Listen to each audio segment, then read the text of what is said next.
Republican Senator Tim Scott, we talked about on the bonus show or something, which by the way, you can get access to at lukebeasleyshow.com/membership. A quick plug there. I think it was on the bonus show that we talked about Tim Scott, who was had filed paperwork at the time to run for president in the GOP. Now he actually had his announcement event, and I want to talk about this. What's so strange about this campaign to me, and then we'll get to some funny clips from this announcement. It just didn't go well at all. It was just kind of falling apart, his announcement rally or speech. And what's so strange is all the pomp and circumstance, all of the excitement that you see anytime someone announces their presidential campaign. I thought this same thing with Nikki Haley. It just makes my brain kind of malfunction because of how obvious it is that someone like Tim Scott, based on the current Republican Party, and Nikki Haley, and anyone who's not Trump or someone really trying to be like Trump, sort of DeSantis-y, but even I don't think DeSantis has a shot at this point, or at least it would be very difficult for him to beat Trump. If they don't have a chance, why is it that this even happens? What's the point of a campaign like this? We'll get to later in the show. Chris Christie, who's jumping in the race. And that's one example of someone I get, because maybe he's doing it just to get a platform to attack Trump and trying to properly critique Trump on the national stage while he's a presidential candidate, even though he knows he's not going to be the GOP nominee.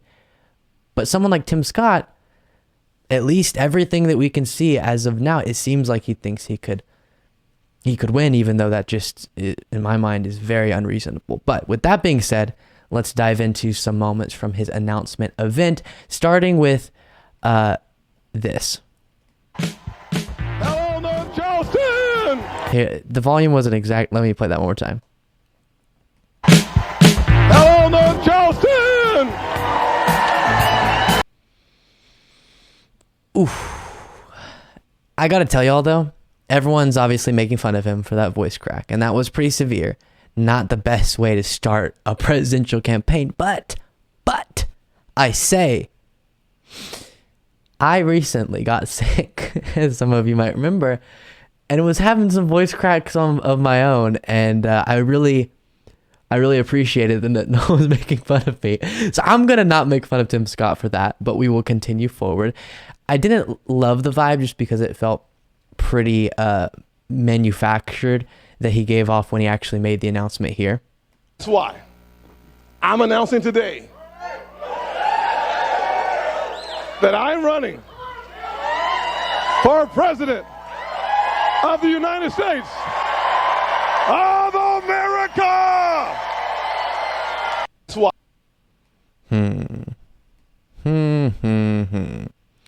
And then just to close out clips from this event, and then we'll get to what is really important to discuss when it comes to Tim Scott.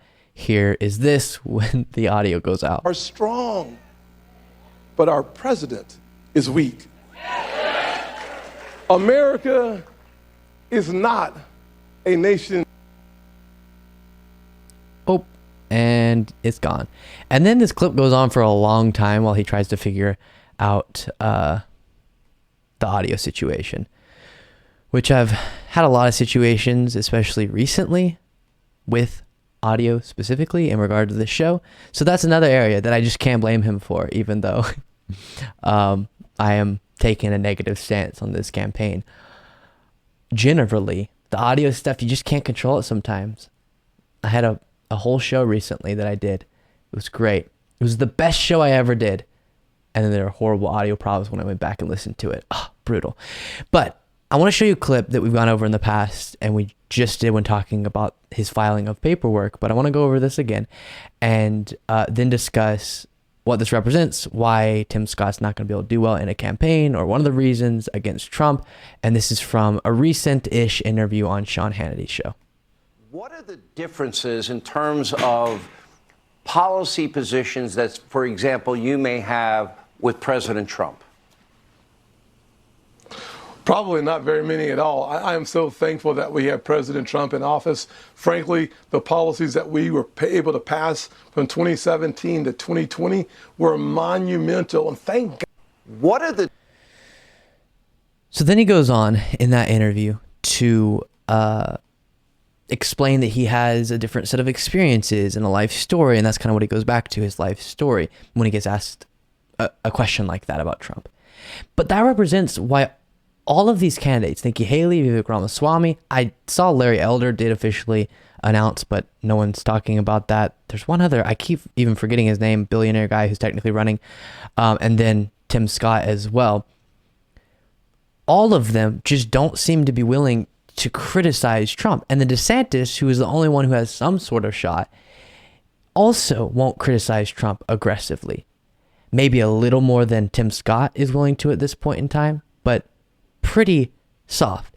And someone like Mike Pence, who seems to be considering getting in himself, who had a mob sicked on him by Trump, still is way softer than he should be when it comes to criticizing Trump. So if Trump right now has such a large percentage of the vote in polling and demands the GOP base still, how are you expecting to win in a primary against him if you won't criticize him, if you won't set yourself apart from him? When you get asked a question about, okay, so where do you differ? Where do y'all differ on policy? And your answer is probably not many places at all. And I'm just so grateful that we had him as president. Oh, okay, so is your campaign saying that he's a great candidate? But you do know he's running too, right? It would be strange for you to endorse the guy who's running against you with these praises of his presidency.